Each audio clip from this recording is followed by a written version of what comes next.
Les premières équipes se sont présentées sur les lieux quelques minutes après l'alerte des secours.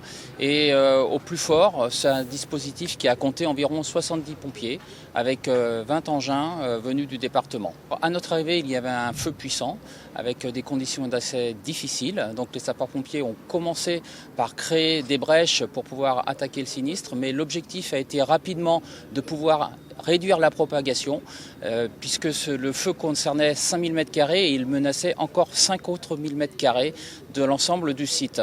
Donc grâce à l'action des premiers intervenants et aussi à la montée en puissance du dispositif relativement rapide, eh bien on a réussi à protéger toutes les exploitations qui étaient à côté de cet établissement. Au niveau des risques, on ne craint vraiment rien. On a une plateforme de déchets dangereux qui est pas sur le même bâtiment, qui est à côté, elle qui est pas du tout touchée. Notre déchetterie professionnelle n'est pas touchée non plus derrière. Notre plateforme de détraitement d'huile n'est pas touchée.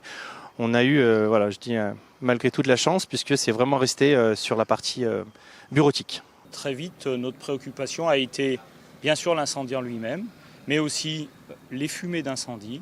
Et également, au travers de ces fumées d'incendie, les risques de pollution. Donc tout ça a bien sûr été pris en compte.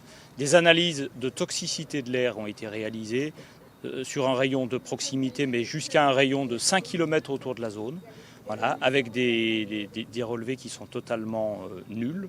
Peut-être qu'une petite odeur peut persister de l'odeur du feu, en tout cas aucune inquiétude sur la toxicité. Et puis tous les écoulements des eaux d'extinction sont tous canalisés pour éviter tout risque de pollution dans les rivières à proximité. Une opération qui dure depuis 4 heures, qui va durer encore, puisque là maintenant le feu est éteint, mais il va falloir passer à une phase de surveillance, à une phase de contrôle régulier de toxicité des fumées, pour qu'on soit vraiment sur un dispositif qui soit plutôt favorable.